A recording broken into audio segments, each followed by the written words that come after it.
Several months ago, I on a whim applied for an internship at Mihoyo's Genshin dev team. Despite having virtually zero experience with coding, not speaking a lick of Chinese and being generally mentally stunted, I was miraculously accepted. However, upon arrival, disasters struck. The workstations that had been in use for development consisted of pre-sanctioned RTX 4090s and Intel Core i9 4900KSs. The 4090s 12-volt high power connectors melted and the i9s fried themselves, unable to bear the spirits of Chrysanage and Swan haunting them. Now, luckily the CPUs were easily replaced, but since the 4090s had been banned and anything else was too slow for the demanding work, we needed to wait for Blackwell.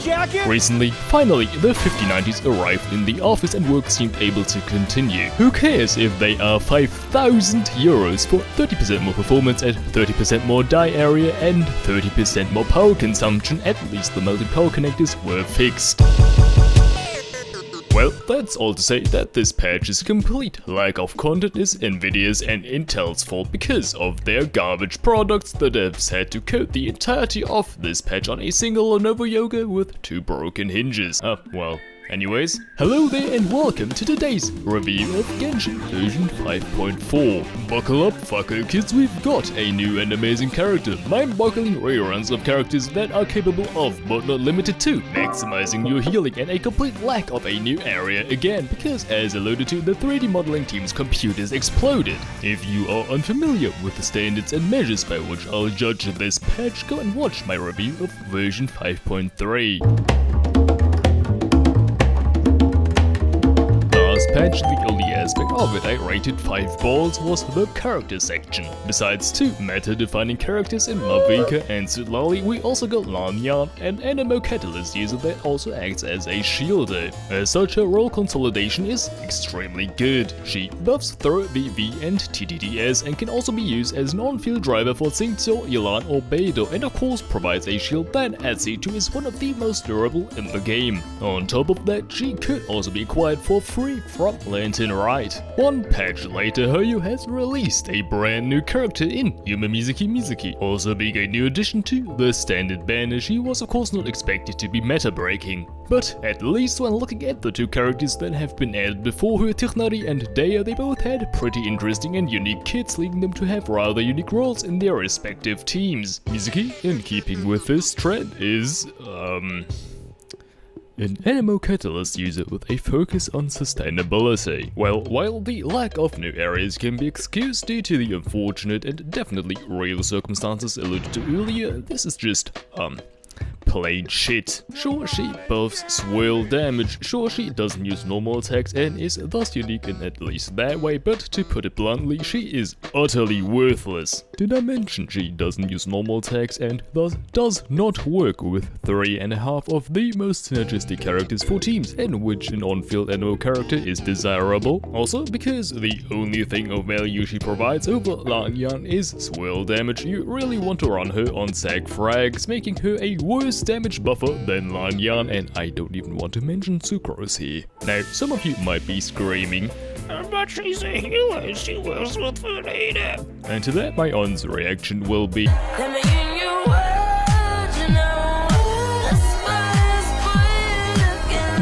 as you have free will and are entirely entitled to go for her, just know that you need her, and yes, I'm saying that correctly, C5 or signature weapon to get any acceptable amount of fanfare, otherwise you just do not heal enough.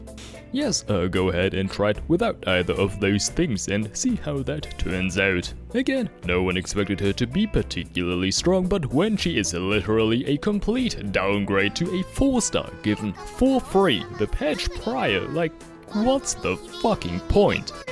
Someone must have fucked up in management, and Mizuki was not initially intended to be released after Lanyan, but she did, and so at least make it worth using in the very slightest by leading into her gimmick of swirl damage and actually making it good, or at the very least usable. And yes, right now it is a gimmick. You can't actually kill Abyss using a purely swirl-centric team, that is unless you boost swirl by 600%, oh fuck it, why not? There's so much that they could have done with a swirl on Fielder. They could have altered Swirl's cap on AoE damage exclusively for her. If you didn't know, the instance of swirl damage taken by an enemy can also be received by all nearby enemies, but it's capped to 2 instances, except for Hydra where it's 1 for some fucking reason. Regardless, if they had changed that cap to like 4, she would have at least been strong enough to justify building a team around her in AoE scenarios. But as it is, she is entirely dead on arrival like this whole GPU generation. Yes, the intro was in preparation for this comparison. Subscribe for that!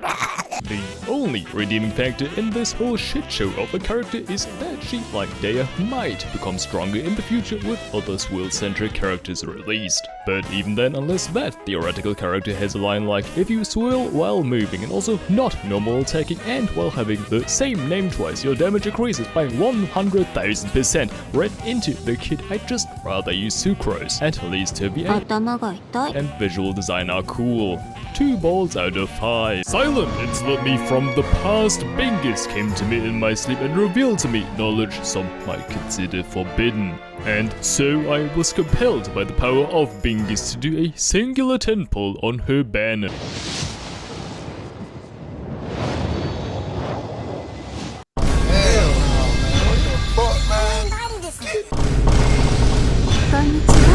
Now, present-day me is enlightened and knows the truth. As well, I do still vastly prefer playing Sucrose in both Taser and Aggravate teams. For some inexplicable reason, I have developed Carpal Tunnel and am regularly spazzing the fuck out, as they say, whenever I try to clear with such a team. Thus, mizuki is an alternative, much easier to use, but not significantly less satisfying when it comes to epilepsy-inducing quantities of numbers on the screen. Also, since mizuki is forced out of using the actually good units, you're motivated to try out those that usually don't find their ways into teams, to the point that you could feasibly use both of them, or why not? So while she still is very much a highly questionable character when it comes to her strength, her conduciveness to being played on a mobile phone with its delicate guts exposed, similarly to a Malaysian child whose liver is being harvested to nurture our world leaders for yet another year, is almost unparalleled. I'm still gonna give it 2 out of 5 balls though. Again, first talking about last patch's banners, I gave them 1 out of 5 balls because of this shit, the most egregious case of greed ever on display in this game. Then skipping to this banner, it is the exact opposite. It is so atrociously awful that not a single sane person should pull on it. I have already talked about Mizuki's irrelevance pertaining to meta and thus pull value, and Sijuan is similarly worthless. She's a healer and synergizes well with Furina. Whoopee. Note though that she only synergizes well with Furina, she's still not very good. As well, Sijuan's by far best team is Mono Hydra with Furina. That same team is by no means and in no context the best team for Furina. Now, considering both 5 stars are very suboptimal for meta reasons and in part fucking standard banner characters, the 4 stars don't really matter because you wouldn't want to go for this garbage anyways, but it is insane just how bad they really are as well, how you really didn't want you to pull on here. Songling is of course very good, but her C4 is all you need and you get 1 for free. She's in the shop, can be had from Lantern, right? Like, unless you started playing within this very month, you probably have her at C4, so she'd just be stagnated for 99% of us. Then Sayu, I don't remember what she does, save for one thing: roll forwards with her mobility based skill only to get stuck on a fucking pebble. But because she can't jump within her E, you have to cancel it, making it go on cooldown, only to inevitably get stuck on another pebble. Looking up her kit now, she's an Animal Claymore user, also healing the on-field character. So she provides VV and defensive utility, which makes her objectively worse than Lanya given how she's not even really good at stacking fanfare. Lastly, Goro, who is very strong, especially at C6, but only with 1 of 2 characters, both of which are not on this banner, making his inclusion highly confusing. 0 out of 5 balls. As for the weapon banners, well, considering how garbage the featured characters are, the corresponding 5 stars are useless at best, and that they very much are. Mizuki's weapon does, as mentioned, make her actually work with Furina, but you know who else does without needing any fancy, What the actual fuck even is that thing? Jean, that's right, use Jean or just any other healer with sucrose. As for Sijuan's signature, well, have you ever eaten a dish so horrifically disgusting the only way to remedy it was to slather it in your preferred choice of condiment? No? If you ever did, then you will undoubtedly know that despite improving the dish in a way, the result you're left with is still absolutely abominable, leaving you with a type of regret that's hard to explain. Well, getting this bow for Sijuan to be slightly less shit is the exact same thing. If you don't have it, the only way you can feasibly use her is by never swapping into her. However, if in possession of this repugnable thing, you may be tempted to use her as a sort of carry given the absurd amount of stats it provides for Sijuan and Sijuan exclusively. As a result, you will be disappointed as she will still suck ass and be unable to clear. 0 out of 5 balls. I forgot about the 4 stars. Akumaru is solid on several characters, but only at higher fines. Wavebreaker's fin is useless because the catch exists. Moon's Moon is fine in theory, but doesn't have any real uses. The flute is... And the Eye of Perception has yet to be perceived by any quantifiable amount of bitches. The rating will naturally not change. Actually, when considering that based on the very limited amount of leaks I've looked at, both Faresa and Yansan are gonna be relatively good, these banners being obligatory skips is the optimal outcome. As such, when judged in the context of wanting to save premiums, this is a never before seen 6 out of 5 balls. Now, the 5 stars on these banners are, at least to some extent, solid. Farina is, of course, very strong, top meta even. Though with the release of Zitlali, she has lost some relevance in Gaming teams for example, but she can still be a very strong unit in a variety of teams, albeit older ones. As for Risley, he is certainly usable, but I hate his kit design and everything it stands for. See, the weak individual fears the Genshin fanbase and the insatiable wrath they seem to exude at anyone or anything that dares criticize their preferred .pmx file, but the strong alpha male revels in the seeds of chaos he plants. Now, those might be big words coming from a channel that is nowhere near the halfway point of monetization, but what you might have failed to consider is the following. Subscribers and watch time are temporary, but the innate capability to anger 12-year-olds with unsupervised internet access is permanent. It's a mindset. And as such, I stand by what I said in my now ancient and probably poorly made video about Risley. His kit is a near one-to-one copy of Wanderers, from the preferred way of attacking to how the E and even burst works. He's just not fun to play due to the immense stamina consumption of his charge attack and his frustratingly designed passive. His C1 is a fucking bait and should be regarded as such, only there for the most dim-witted of people to pull. The only ones most stupid are those that pull for Farina's signature or Nivelet's C1. But have you considered this?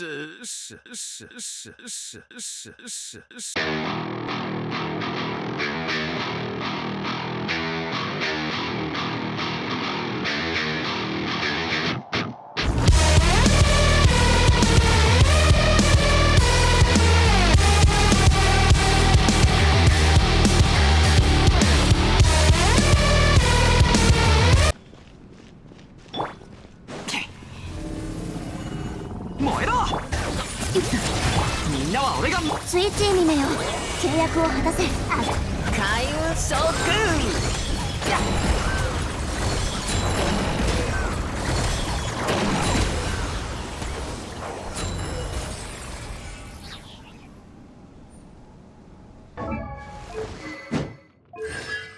And yes, that Risley clip was an actual TikTok I saw in the wild. And similarly to Risley, all 3 4 stars are cryo and all of them are similar in nature to any GPU of your choice from this generation apart from the 9070 XT. That is to say, garbage, useless and low value.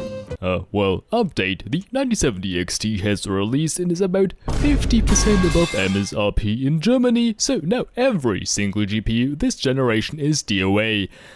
Great. Charlotte is in fact a reasonable healer, but her constellations don't do shit. She also does synergize quite well with Risley and Farina, but isn't extraordinarily strong. As for Mika and Chongyun, well, unless you for some reason have a C6 Shahe and no Chongyun, he's a fucking waste of skin, as I talked about in my recent short. Mika is reasonably strong only as a Eula support and when used with Ferdina, but that's a situation similar to Sijuin's signature in that making a garbage team slightly less garbage still doesn't make it remotely good. As such, these banners will get 1 out of 5 balls. Do not pull on them. Thanks to Nvidia and their €5,000 paperweight, there is nothing here, no new boss, nothing. Devoid of content. Melting power connectors out of 5. What I can tell, the Mizuki story quest is the only new one that has been added, while the event story quest will be counted towards that respective section. And against the theme of this review, I actually quite liked this quest for a change. First of all, and most importantly, this entire scene. If you didn't watch my 5.3 review, which I of course highly recommend, I extensively criticized the Archon quest and all Genshin quests for that matter pertaining to how they were and are presented, as the in-game animations look genuinely horrible. That's not hyperbole and that's not even overly harsh. For a game with this kind of budget, the dialogue and quest-specific visuals are actual dog shit. So imagine my surprise when they actually made an extended scene with what looks like either mocap or just well-crafted animations. Of course, the lip syncing was still shit and the first person POV was not something I was particularly fond of, but otherwise, this was all the improvements I did and could have asked for. And that's not all. Another thing I criticized last review was the writing, which, well, still wasn't very engaging, but Mizuki herself was at least good. In fact, she was the most interesting character in a while, by which I mean I don't remember any other ones because I am demented, and so she's the best written character in the game, period. The plot was also fine, I guess. Basically, the yokai therapy bathhouse is about to go bankrupt because of a competitor that has popped up, but in a shocking twist, the competitor is about as educated in matters of psychiatry as the US Health Secretary is in germ theory, meaning their methods are highly dubious and have led to an increase in child mortality rates due to an outbreak of a previously extinct and completely preventable disease. As a result, we stopped them. Very cool. In conclusion, despite this quest still being very middling when compared to actual good games in the context of whatever the shambolic shit 5.3's Archon quest was, I will bestow a 5 out of 4 balls for Mizuki's story quest. Just know that I still think it's kinda shit.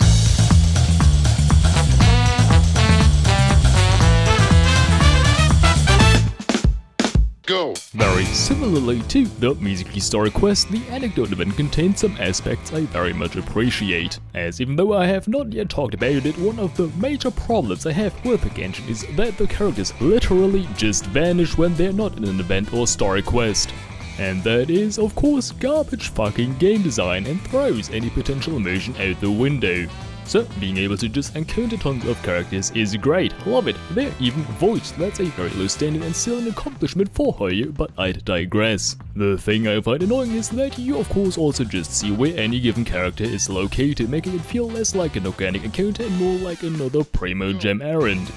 In a perfect world, commissions would be added that make you encounter, let's say, Amber while you're clearing out a hilichurl camp. I think everyone would agree that that would be a significantly better way of implementing this. Though thinking about it, the last time I actually did a commission was months ago.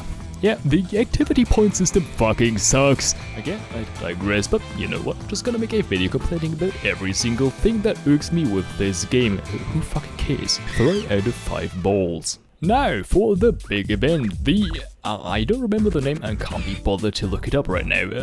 The quest was fine, I guess. Basically, a couple of Tamaki want to prevent colonization of their land as they don't want to catch smallpox, and so they spike the drinks at the Mikala festival held in their forest. This results in people tripping balls and hallucinating the greatest horrors they can imagine.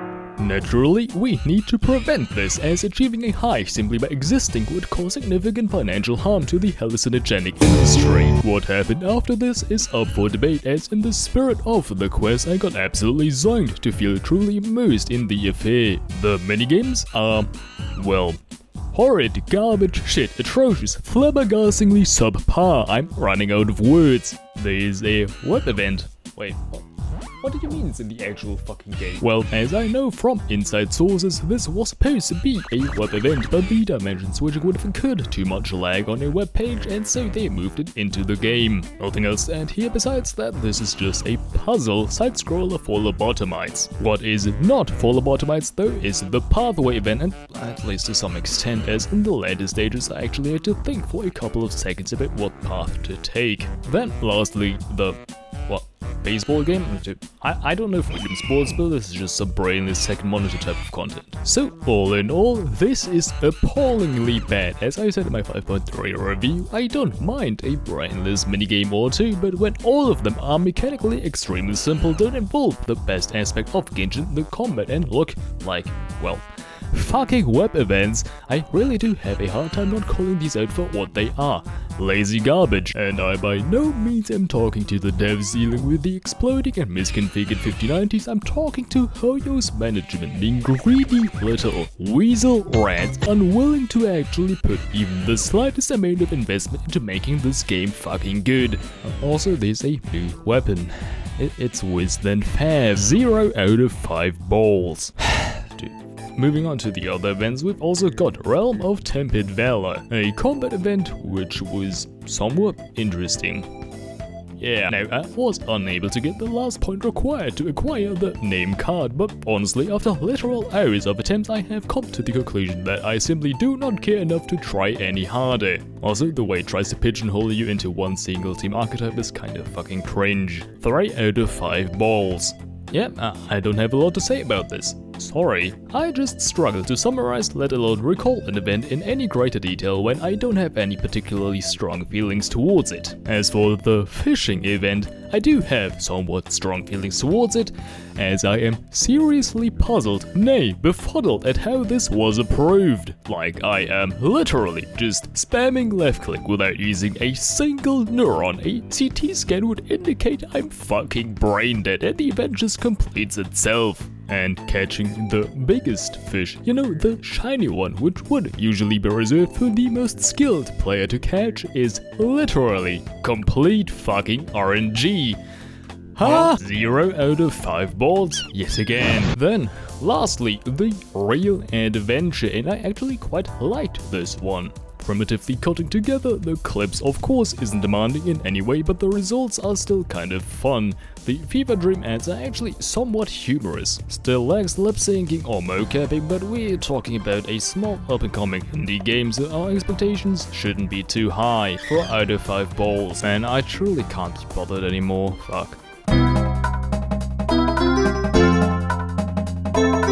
Okay, then on a last note, the new Abyss. What the actual fuck? This has got to be the most obnoxious and shit abyss yet. What a fucking slog. Buffs skill hydro damage by 75%. Who the fuck is that even useful for? Wow, my Furina, who makes up 30% of my team's damage, now gets 75% more damage bonus on top of the like 200% she already gets. Thanks for the very useful buff, Hoyo. No, genuinely. What fucking idiot thought this would be a good idea. The second half as well, plunging damage bonus, but then you go ahead and put Simon in there. Like, no good plunge team uses fucking Electro. Well, Faresa of course, but she won't be out for another 2 weeks, so what's the fucking point? 0 out of 5 balls, who could have expected that? Wow. We're done, okay, fuck. That's my review of 5.4. Overall, it was, well, shit, but there were some rather nice additions, particularly the anecdote event and the Mizuki story quest. But on aggregate, this was still very much a 2 out of 5 balls patch. At least 5.5 is looking like it'll be incredibly good. We're finally getting a new area and Varesa and Yansa look pretty cool. As such, see you in the 5.5 review. Like and subscribe and all of that. I am sick of not getting paid for this. I want a Raid Shadow Legends sponsorship.